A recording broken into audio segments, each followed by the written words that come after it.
We talked the other day about the vision and the warning from God. The vision that tells you what is about to come, and yet the vision is unclear so that you wouldn't be able to do anything about it. Lest you warn the people heed and are saved. When you think of the Lord, remember that God has a line. And when you pass that line, there is no returning. Just like Pharaoh. Before the plagues have begun, the king said to Moshe, "Go to Pharaoh.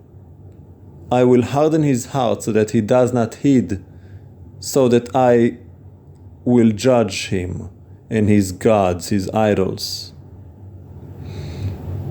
In Isaiah chapter 6, the Creator said to Isaiah, about the people of Israel, harden their heart, thicken their ears, blind their eyes, so that they do not see, they do not hear, they do not understand, lest they might repent and be healed. In other words, I'm not interested in your teshuvah. I'm not interested in you changing your ways. This is not the time for mercy. This is for judgment. And that is exactly what we see now. Why the fires? Well, Revelation chapter 9, verse 20-21. Read it if you want. Put some skin in the game. Judgment. Almost vast majority of people, well, they cannot accept it is judgment because they don't believe in God. How can you believe in a judgment from a God that does not exist in your mind? How can they repent? They don't even know what sin is. They don't believe in sin and righteousness. They don't believe in morals. How can they come back? They don't believe they ever left. See, there are so many steps you haven't yet taken just to get to ground zero. Fear of the Lord is the beginning of wisdom. How can you fear God unless you first acknowledge He is real? You're so far gone. Salvation is far from you. Now, some will, we know that. Some have sense. Some turn to their mothers and fathers and say, "I do not know you." Just like Levi did in the desert. All Israel fell into sin, but not the tribe of Levi. They stayed faithful to Adonai. He did not recognize his brothers, nor his sons and daughters. Well, so some do come out of that. But as a majority of people, look at the response. Who do they blame? The mayors of Pacific Palisades. They blame the governors. They blame the climate change. They blame the rain. They blame the technology. They blame the carbon, whatever. Are they blaming God? No.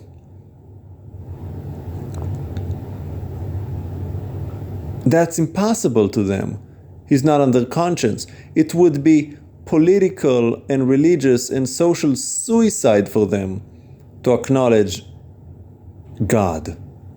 Because their entire philosophy of life and ideology and theology is secularism and all kind of mysticism and energy. You know how those crazy white people do out west with their astrology and the worship of crystals and all kind of crazy, abominable things.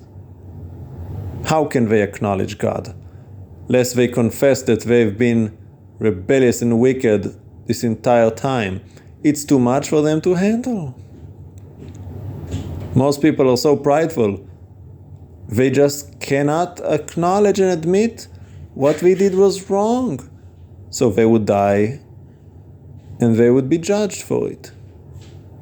And remember, the Lord is not interested. He said he's looking for virgins, meaning people who have not bowed and bent the knee to all these pagan idols and deities. That's why he told Eliyahu, remember, I have 7,000 others who have not bowed. The 144,000 virgins, who are they? Those who have not served all of this, you know what. The Lord wants those who are pure in heart, those who love Him and are faithful, convicted and strong in their belief. A righteous man will live by trust, to trusting in the Lord. You can't trust in what you do not believe in.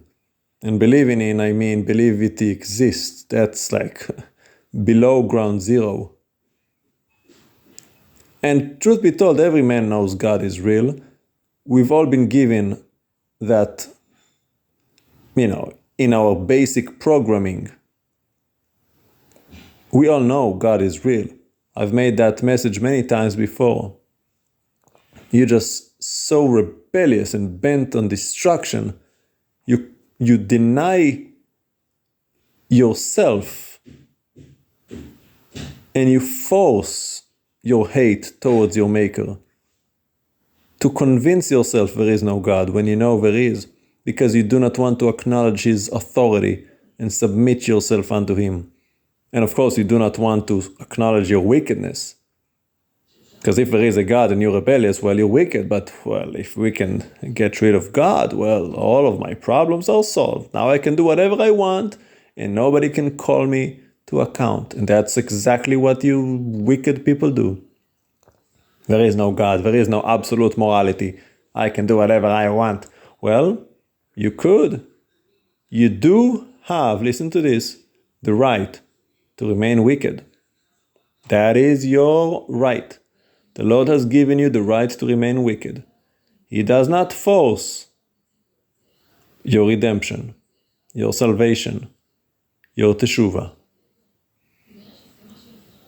And for the most part, for all we know, we have no idea. The Lord knows the hearts of men. But for some of you, He's not even interested. So you do have the right to remain wicked, but for some of you, you do not have the right to repent. Isn't that interesting? Because you've gone too far. You've done too much, and the Lord is not going to let you off the hook. He is going to bring a judgment. And when the Lord makes a decision and seals it, it's a done deal. You won't be able to. You're just going to move further and further into that judgment. Well, what can you do? It doesn't matter what I say. You're not going to believe me anyway. For all you care, I'm just talking. Who am I? What do I know? It's whatever. Do what you want. Like I said, you have the right to remain wicked. And as it says in Revelation, let him who is righteous be righteous still. Let him who is wicked be wicked still.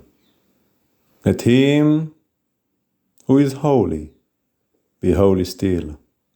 And him who is filthy be filthy still.